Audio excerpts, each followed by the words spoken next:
A minha área de especialização aqui na Exalc diz respeito à logística agroindustrial, tendo em vista que essa logística tem dito respeito a um conjunto cada vez mais diversificado de atividades, né, que incluem naturalmente o transporte e armazenagem, mas um conjunto de ações devidamente integradas ao transporte e ao armazenamento que tem implicado custos bastante expressivos para essas cadeias. Então, nesse sentido, nós temos tentado a concepção e implementação de uma série de medidas que visem a otimização dessa logística. A Exalc tem uma responsabilidade muito grande, principalmente na formação de recursos humanos. Então, o treinamento, que começa a partir de disciplinas, né, oferecidas tanto na graduação quanto na pós-graduação, têm sido fundamentais para a colocação de uma série desses recursos humanos no mercado de trabalho. Então, também a empregabilidade acaba sendo um benefício importante para o aluno da escola. Além disso, a Exalc tem contribuído fortemente aí no desenvolvimento de uma série de pesquisas aplicadas voltadas à logística agroindustrial, que passam desde a coleta de dados primários, fretes, tarifas de armazenagem, e chegam até o desenvolvimento de modelos matemáticos de otimização, por exemplo, que são largamente empregados aí por agentes formadores de opinião na logística agroindustrial. E além disso, como função da própria universidade, a Exalc faz parte da Universidade de São Paulo, desenvolve uma série de atividades de extensão relacionadas à logística agroindustrial, que incluem o proferimento de cursos, palestras, a aproximação com a sociedade como um todo, no sentido de auxiliar tomadas de decisão pertinentes para esse tipo de ambiente. A Exalc e o Brasil, né, acho que tem uma responsabilidade muito grande com relação a todo esse incremento populacional previsto para os próximos anos, né? Então, a população mundial tem crescido e vai crescer cada vez mais, isso é inquestionável. E, naturalmente, essa população que cresce vai se alimentar, vai precisar de alimentação adicional. E nesse contexto, o Brasil acaba atuando como um player, né, um agente muito importante. Primeiro, em função dessa vocação, né, do país com relação à produção, principalmente de matérias-primas agrícolas, né? E dois, em função do fato do Brasil ser um dos poucos países do mundo que dispõe de novas áreas agricultáveis, né? Então, todo esse avanço das fronteiras agrícolas, né, na direção do centro-oeste e do norte do país acaba sendo fundamental para que, né, as culturas sejam implementadas, os alimentos sejam produzidos, e isso efetivamente servir aí como um alento, né, uma segurança adicional para toda essa população crescente aí, que nós estamos observando aí ao redor do mundo. O Brasil ele passou por um modelo de desenvolvimento, né, tempos idos de colonização e chegando a tempos aí mais recentes, que não necessariamente resultou numa infraestrutura adequada para a movimentação de cargas de uma maneira geral, né? E nesse sentido, nós não temos como negar o fato de que na nossa matriz de transportes de cargas há a predominância da modalidade de transporte rodoviário. É fato, né? Gostamos de ferrovias, gostamos de hidrovia, gostamos de cabotagem, mas temos pouco, né? A oferta dessas outras modalidades de transporte ainda é pequena. Então, isso se revela um gargalo, por quê? Porque a modalidade de transporte, em termos relativos, em termos comparativos, pode sim, né, representar um custo muito significativo para o negócio agroindustrial em questão. E se essa opção for pelo rodoviário, muito mais, porque em termos de custos diretos, né, consumo energético, etc., o peso que o frete rodoviário representa para matérias-primas agrícolas, que normalmente dão conta de baixos valores agregados, esse peso é muito expressivo. Então, isso com relação a transporte. Com relação à armazenagem, nós temos também uma deficiência histórica que diz respeito tanto à adequação, né, dos armazéns para acondicionamento aí de cargas agrícolas e principalmente os nossos granéis sólidos agrícolas, assim como a própria localização dessas unidades de armazenamento. Então nós temos ainda, né, um patrimônio, um legado muito relacionado à cultura do café, né? Então nós temos, né, uma rede de armazéns aí supostamente bem instalada, principalmente nos estados originalmente produtores de café. E hoje nós percebemos, né, que com todo o avanço dessa nossa fronteira agrícola, né, como mencionado aí para o centro-oeste e para o norte, nessas regiões há uma deficiência muito evidente de armazenagem. Então, a armazenagem acaba sendo algo muito importante para a logística por diversas razões, né, que incluem a própria segurança da carga que vem a ser armazenada, mas também pode significar aí uma reserva, um buffer importante na forma de negociação do produtor. Então, tomando como exemplo aí o caso da soja, nós temos uma safra muito bem definida para a soja brasileira. Então, a colheita se inicia, sei lá, final de janeiro e termina início de maio. Então, via de regra, os produtores querem já colher e movimentar a sua soja. Então, nesse período muito bem definido, a demanda pelo transporte aumenta. E a demanda pelo transporte aumentando, você vai ter um preço de frete mais elevado.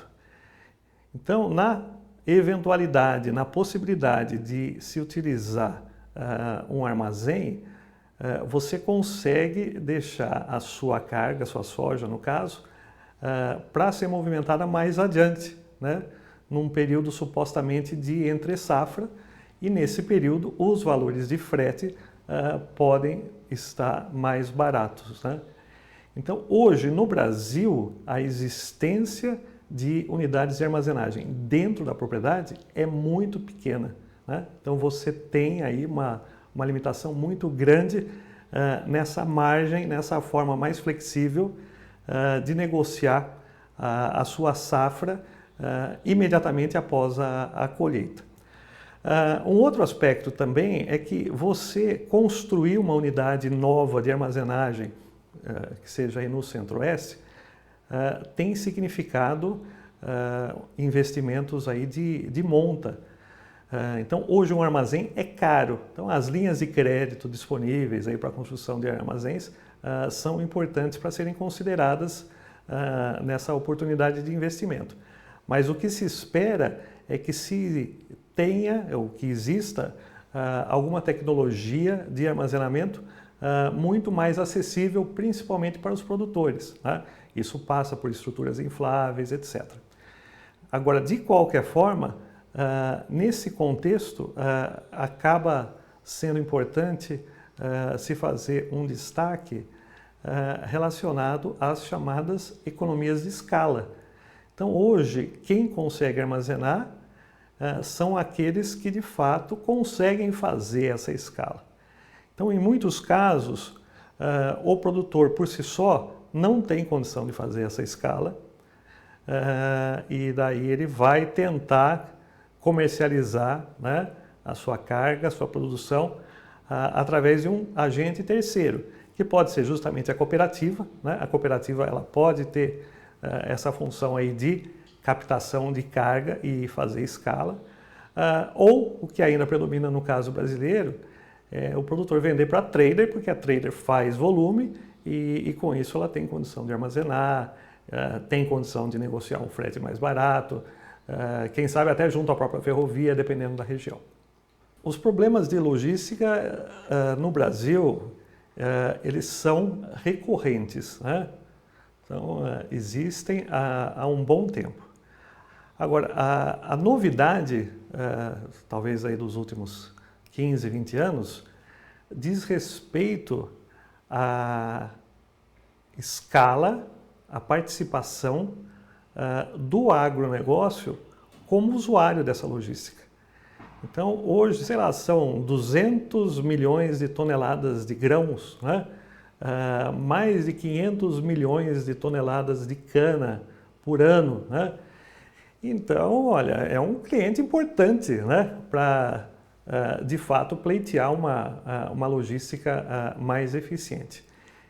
Então, eu entendo que estejamos próximos, né, de alguma medida mais estrutural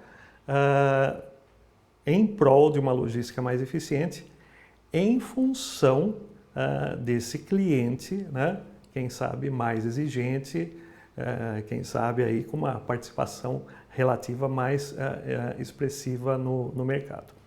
Então, acho que esse é um aspecto, né? A partir do momento que o agronegócio trabalhe de forma também integrada, né?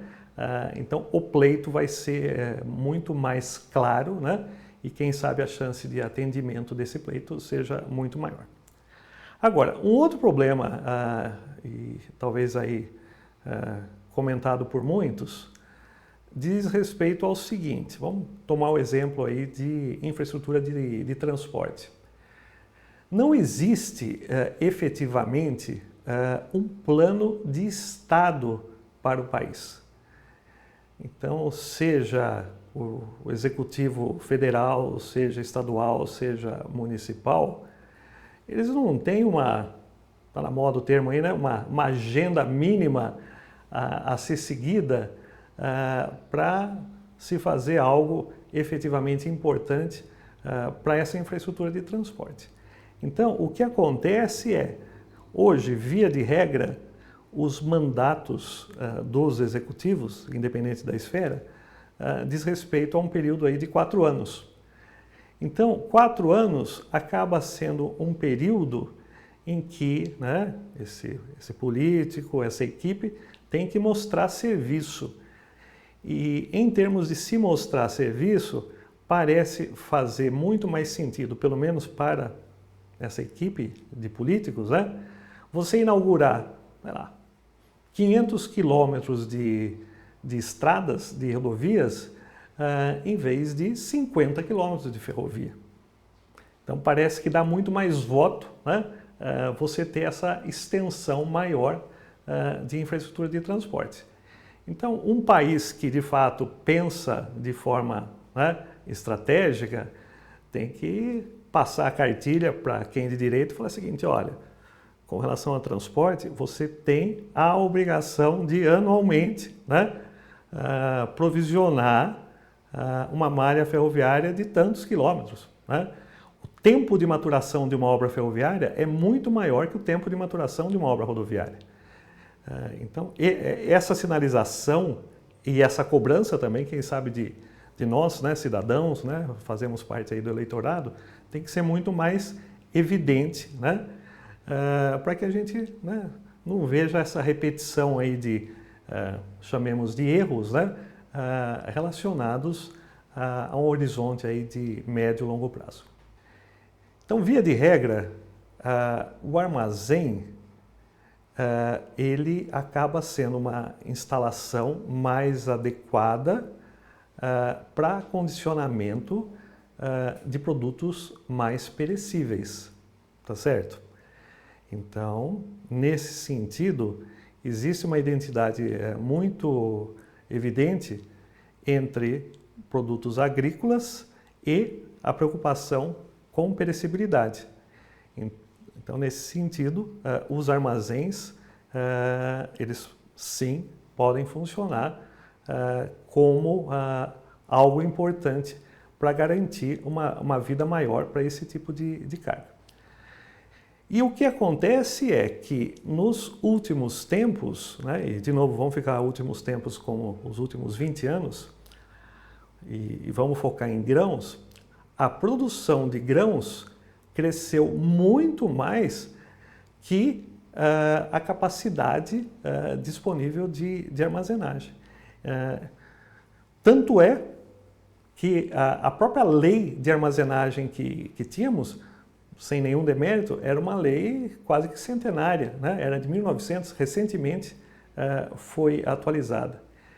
Então, efetivamente, a partir do momento que você tem uma escala maior, né, a preocupação com a proteção dessa carga acaba sendo mais clara, né, para os agentes envolvidos. E aí, como já foi comentado, há o componente de mercado, né?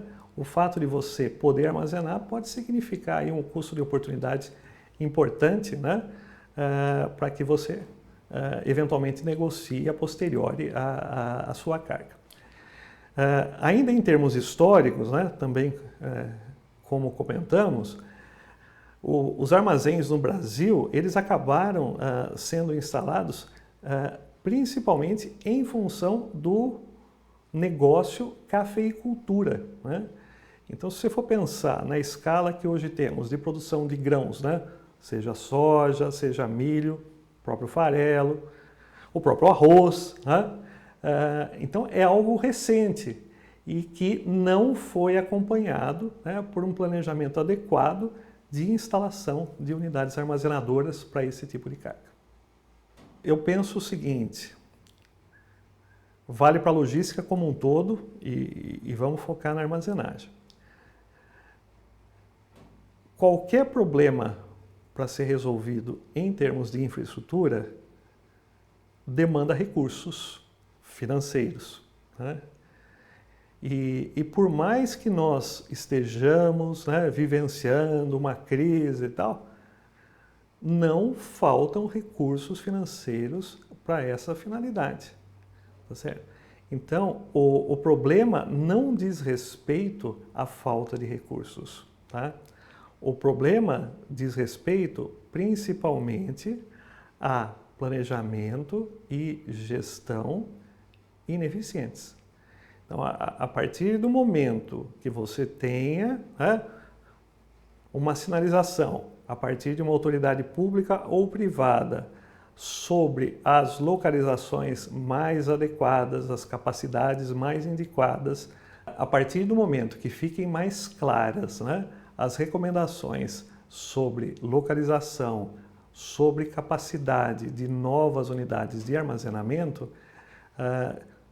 e isso é consequência dessa má gestão, dessa deficiência no planejamento, a autoridade pública ou privada competente vai poder, além da própria sinalização, indicar os caminhos de financiamento possíveis para a viabilização desse tipo de investimento. Então, no curto prazo, eu tenho certeza que essas localizações podem ser claramente definidas pelas autoridades competentes e se ter um mutirão aí de construção de armazéns, né? Pode-se ter a sigla que seja aí, mas é um investimento que em 2, 3 anos aí pode consolidar toda essa nova rede de armazenamento que passa também pelas propriedades, que eu acho que essa é uma limitação importante e que nos deixa muito atrás dos Estados Unidos, que é o nosso principal concorrente na produção de grãos. Então, só para se ter uma ideia, as estatísticas sempre são questionáveis, mas nós temos no Brasil algo em torno de 15% da capacidade de armazenagem dentro da propriedade, 15%. Nos Estados Unidos, isso gira em torno de 40%.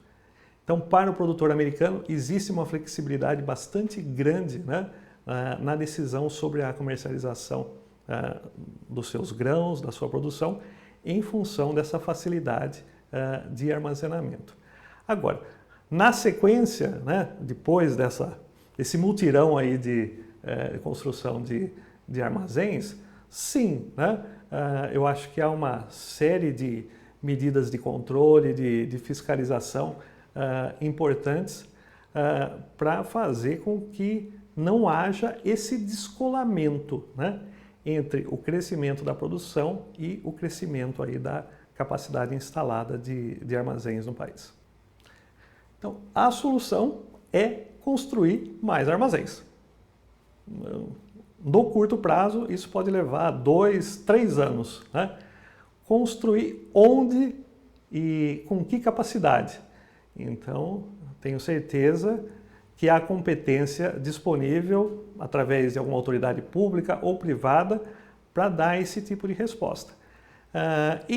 Né, seja um agente público ou privado, linhas de financiamento podem ser mais disseminadas para fazer com que esses investimentos de fato ocorram nesse curto prazo. Solução para logística de curto prazo. Logística curto prazo deve dar conta da adoção de modelos intermodais de transporte. O que isso significa? Então, a malha viária que existe precisa ser bem utilizada, de forma integrada, de forma articulada. Então, essa é a solução de curto prazo. O que existe precisa ser bem utilizado. Agora, o que existe envolve rodovias, envolve ferrovias, envolve hidrovias, envolve dutos. Então, toda a integração necessária, né, vai ter que ser dimensionada, avaliada, investida, o que seja. Isso é curto prazo. Médio, longo prazo. Precisamos de mais ferrovias, precisamos de mais hidrovias funcionando e principalmente para movimentar cargas agrícolas. Então, nesse sentido, né, nós precisamos ter esse mapeamento cada vez mais preciso para, eventualmente, né, se ter uma chance de sucesso grande na captação dessas cargas agrícolas, né? E isso pode levar, sei lá, 10, 15, 20 anos, mas é algo que precisa ser planejado, né? Então, esse planejamento, infelizmente, não chega ao dia a dia por razões diversas. Agora, seja na solução de curto prazo, intermodalidade, seja na solução de médio e longo prazo, mais ferrovias, hidrovias, etc., nós padecemos no país, quando há o envolvimento do agente público, da Lei 8666, que é a Lei das Licitações, que precisa ser revisada. Tá?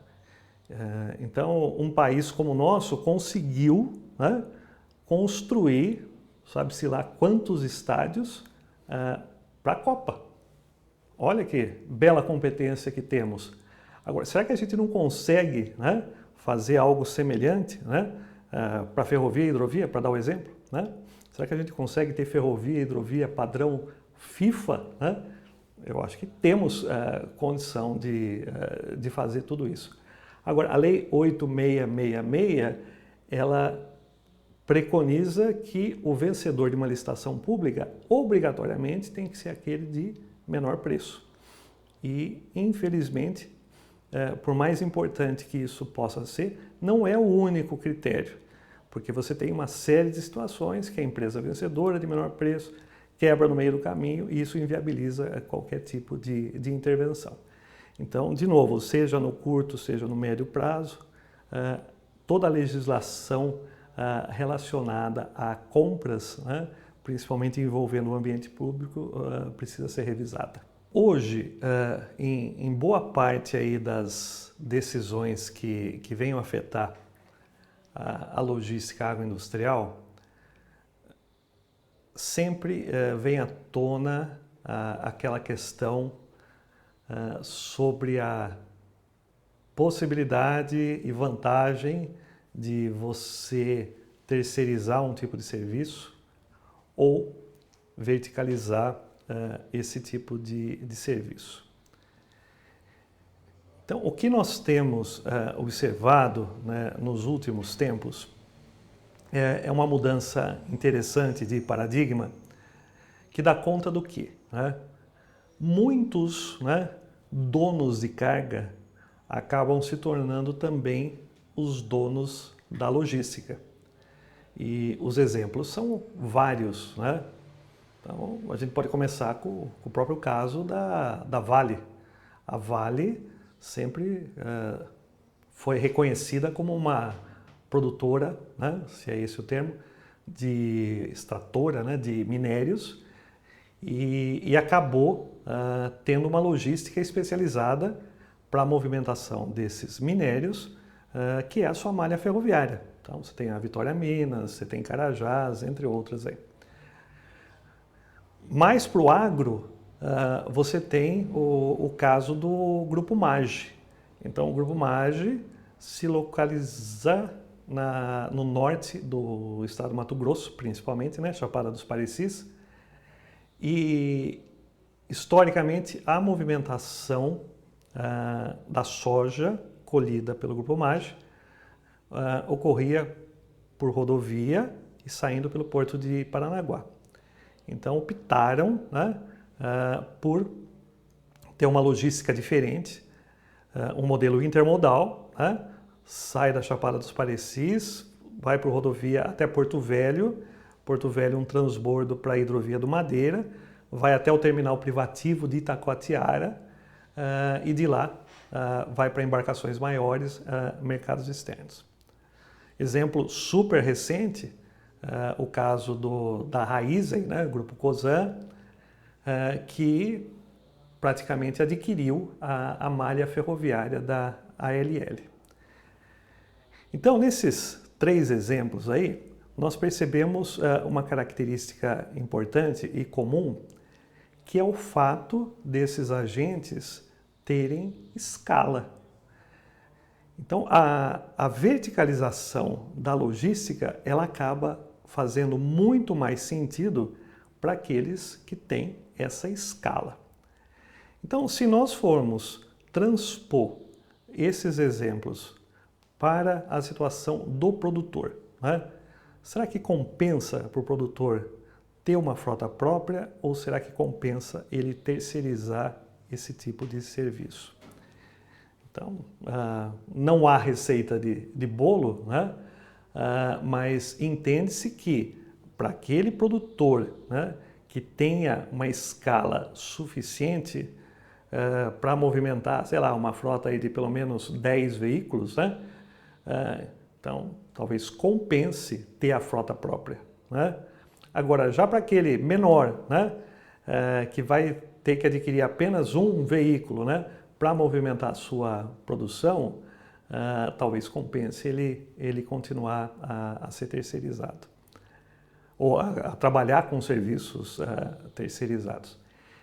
Então, hoje, o que acontece?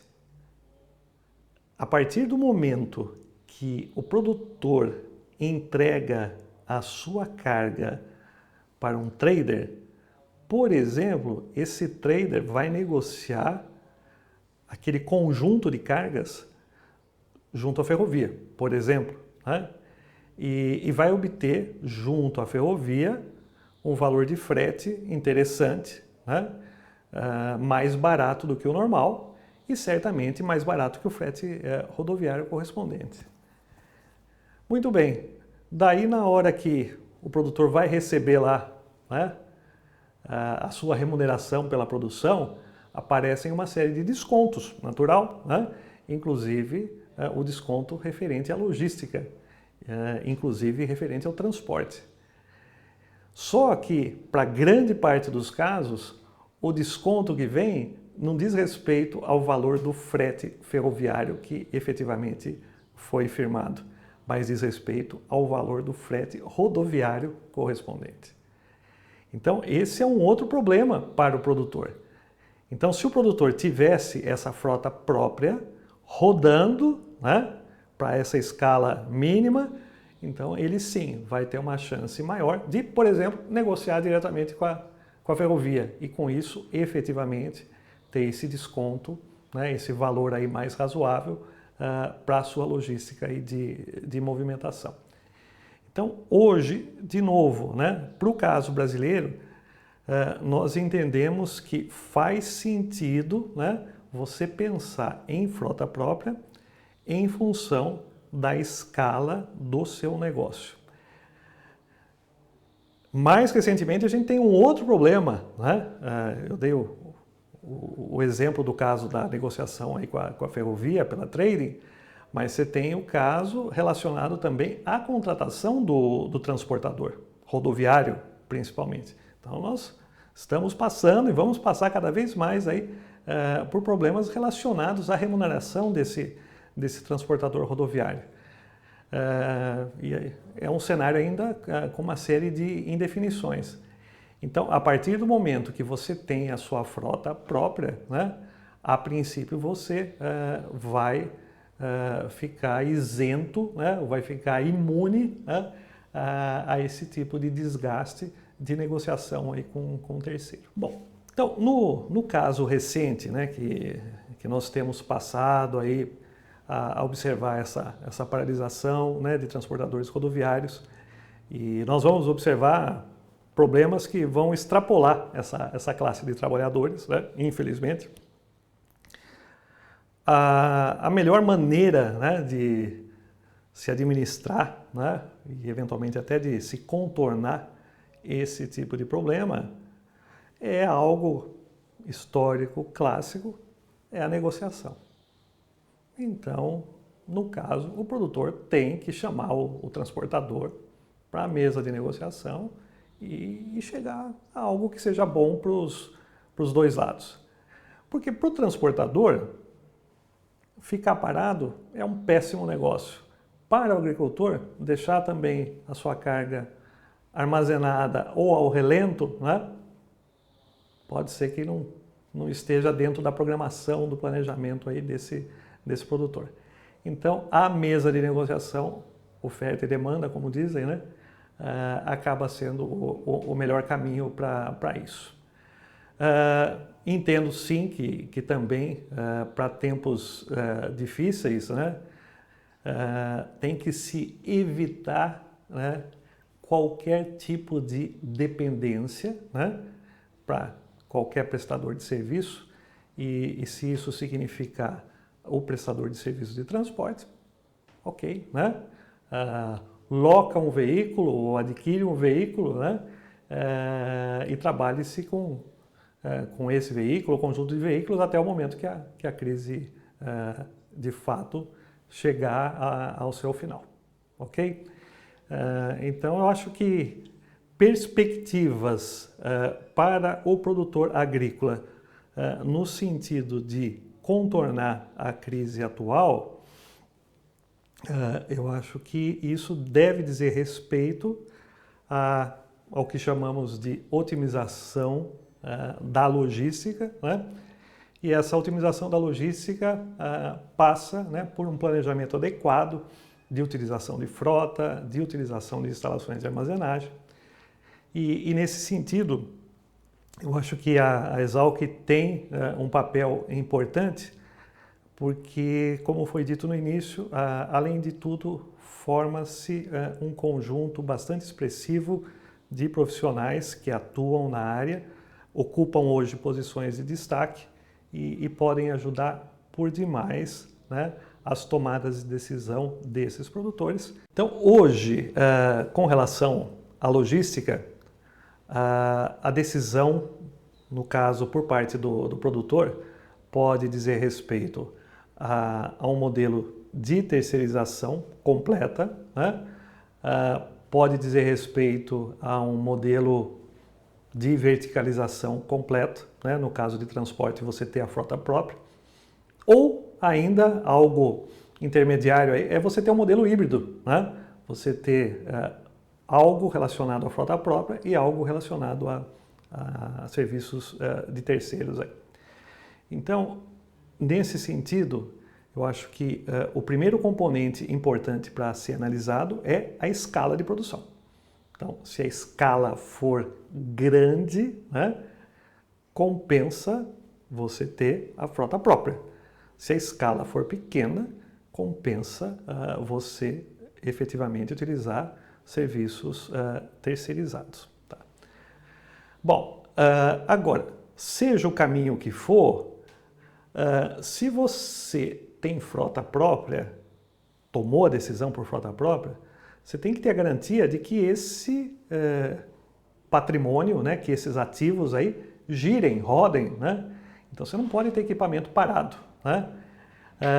E se você de fato optar pelo serviço terceirizado, de transporte inclusive, então você tem que ter a certeza do preço justo. Então, no transporte de cargas agrícolas no Brasil, existe um vício, acho que bastante claro, que é o tal do mercado spot, né? Então, o produtor ou o agente envolvido, ele fica com a ilusão que, olha, no mercado spot, que é basicamente um leilão de fretes, eu vou ter condição de pagar menos, né? Mas isso não necessariamente é acompanhado pela qualidade do serviço a ser prestado, etc. Então, para aqueles que optam pela terceirização, acho que uma tendência importante é que o terceiro efetivamente seja contratado formalmente. E isso mundo afora, e já está acontecendo no Brasil, o aumento cada vez mais expressivo de contratos formais de transporte.